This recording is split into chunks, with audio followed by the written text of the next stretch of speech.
The makers of Indian Constitution, they fancied India to be a federal country. But of late, we hear a lot of stories. The opposition leaders keep crying that the federal structure of the country is being murdered, while Prime Minister Modi keeps talking about cooperative federalism. Today, we have with us one of the most vibrant leaders from the opposition, Mahua Moitra, Lok Sabha MP from TMC, West Bengal. Welcome to India Today Conclave. Thank you so much, Kaushik. Thank you. I'm delighted to be here. Thank you. So let me start with a very basic question. Why Prime Minister Narendra Modi and West Bengal Chief Minister Mamata Banerjee, they can't get along? Is it because both have high ego or inflated sense of importance, or there is some problem with Indian federal structure?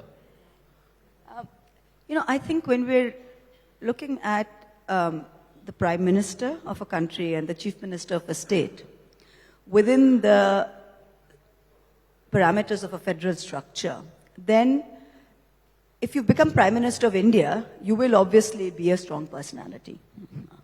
If you become Chief Minister of a state like Bengal, you will be a strong personality. So it is taken for granted that both of these people will be and should be strong personalities. So that's not a bad thing. That's how it should be.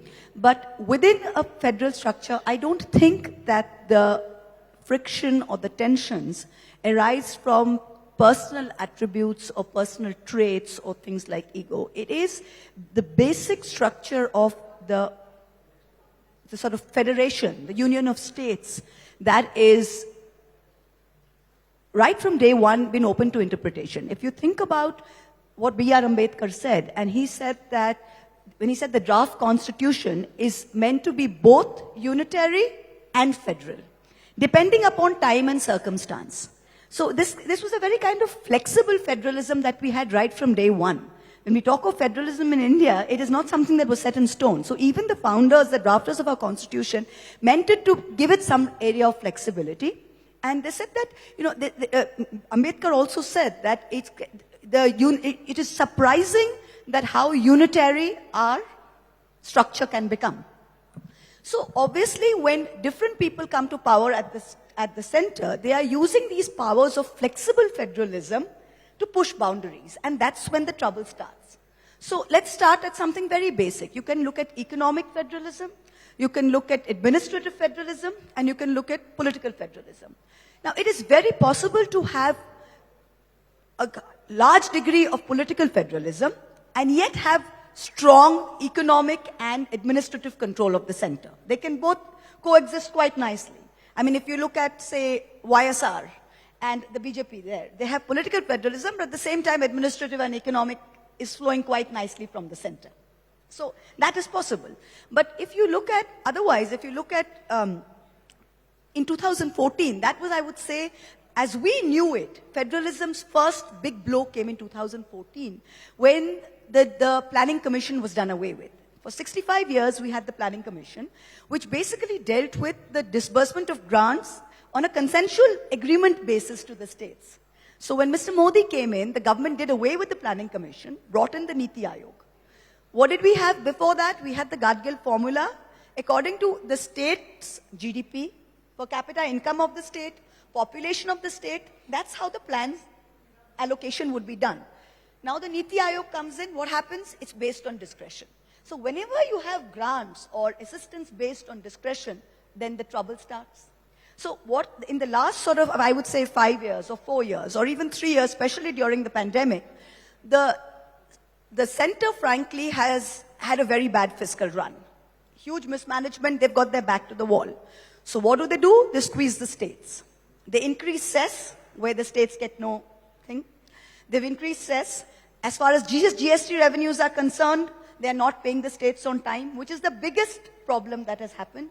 They are giving what is due to the states as delayed loans. Things like the National Development Council, which used to meet. In the past 8 years, Mr. Modi has not called a single meeting of the National Development Council. So these large pillars of the federal structure as we know it have really broken down.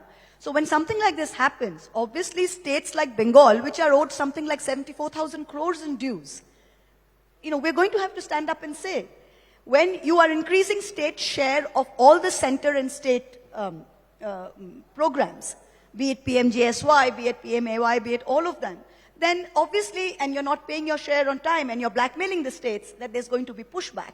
So obviously when you have strong chief ministers, as they should be, and they will push back when you are undermining the federal structure, then you will have friction like this.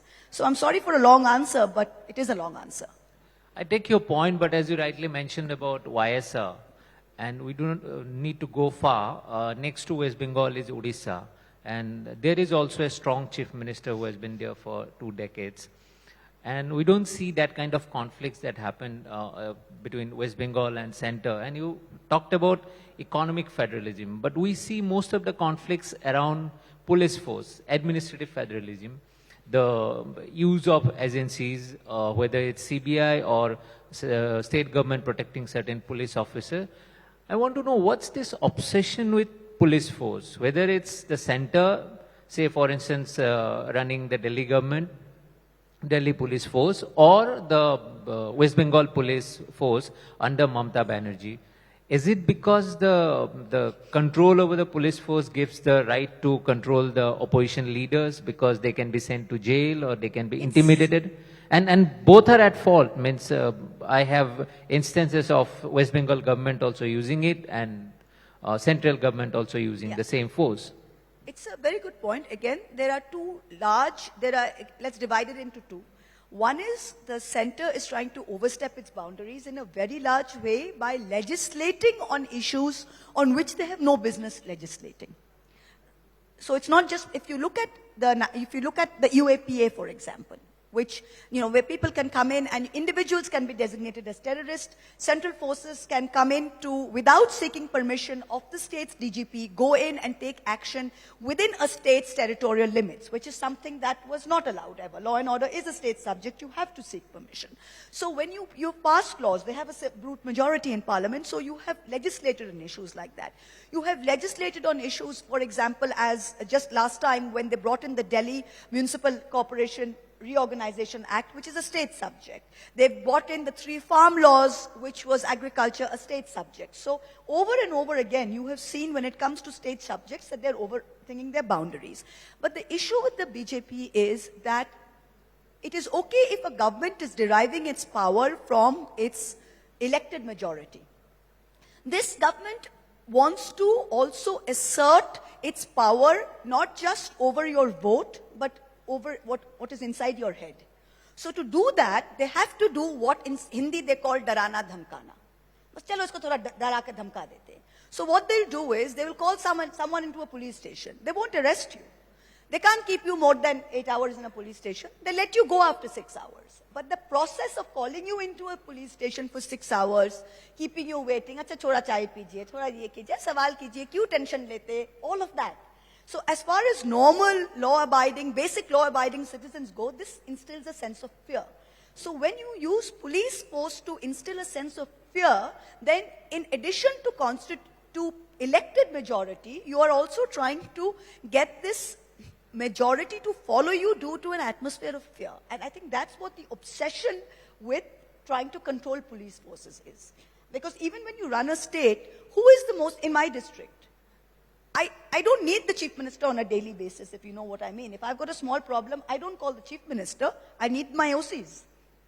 I need the SHO. Those are the people that you need. If a normal person has a problem, are they going to come to Lal Bazar? They're going to go to the local OC or the local IC. So these circles of influence are actually operating at very micro levels.